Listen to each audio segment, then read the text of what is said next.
और जितना भी लोग उपस्थित बानी सभी के अमन उपमा यादव मंच से प्रणाम करता नहीं और चाहब की पवन सिंह जी के जिताई ज्यादा से ज्यादा वोट दी और खूब सारा प्यारा आशीर्वाद दी। हम चाहब की हमारे छोट बहन शिल्पी भी आ जाए हमारे पास। ये सोना बड़ी शिल्पी शिवानी भी बड़ी वर्षा भी बड़ी मुन्ना भैया से शार्प लगा देना। अभी शिल्पी के को गाना आइल रहे और बहुत गाना के बहुत प्यार आशीर्वाद मिलल। हेलो हेलो वो गाना के मंच पे गाइला कि बबुआ हमारे अवतरे दुलरुआ हमारे अवतरे बबुआ हमारे अवतरे दुलरुआ हमारे अवतरे। काम चाह के दूर हाथ ऊपर उठा के और ताली बजा के कि अब की पावन सिंह का रखाते करे उजियार अवतरे अब की पावन सिंह का रखाते करे उजियार अवतरे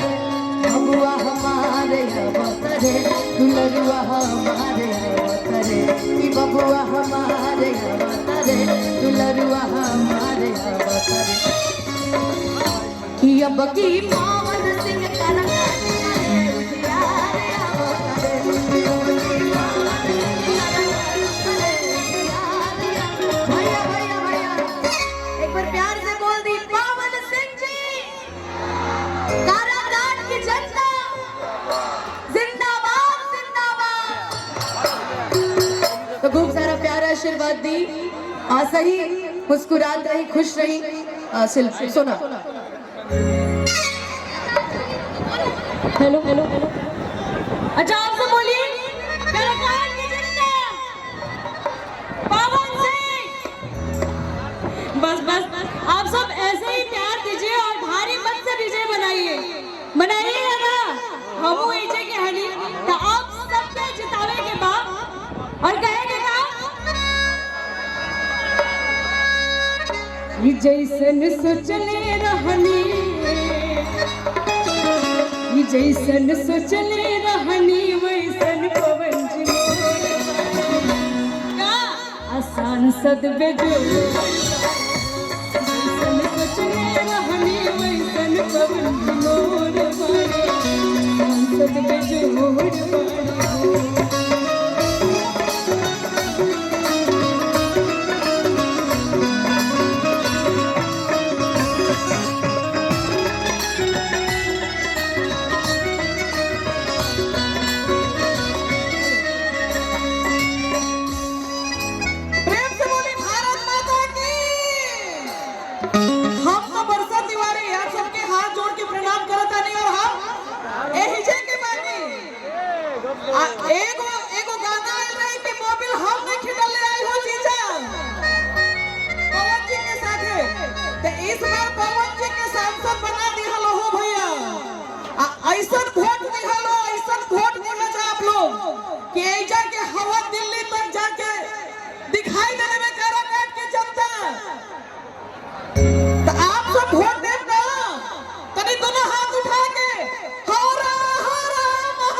अपना पवन सिंह के सांसद बनाए तो अपना पवन सिंह के सांसद बनाए विजयी बनाए अपना पवन सिंह के सांसद को बनाए दिया विजयी बनाए दिया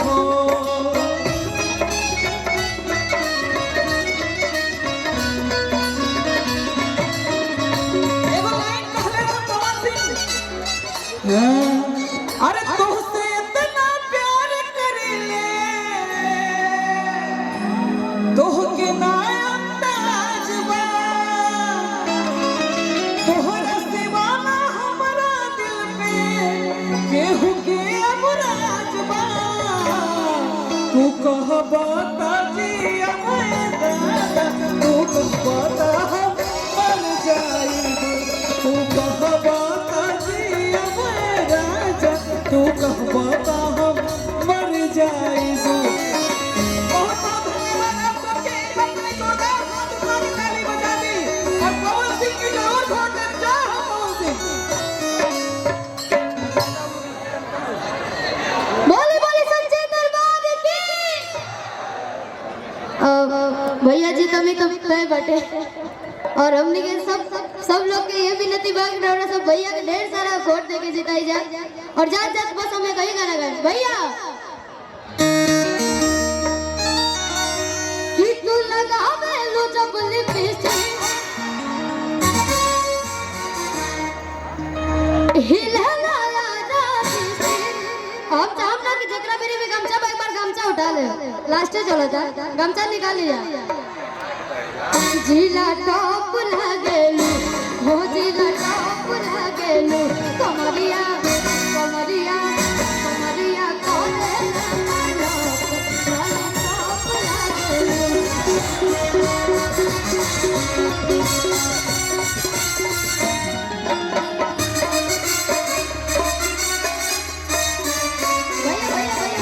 अरे 500 ये गाना ही रहे 500 लोग मत बस फ्री आ जाएंगे तो बजा लेंगे सुनाए बड़का भाई काकी चाची भाभी मत रखे होई आइल करा काट तो हर पवन मांगे न घूमी घूमी आशीर्वाद पवन भैया जिंदाबाद सी लगा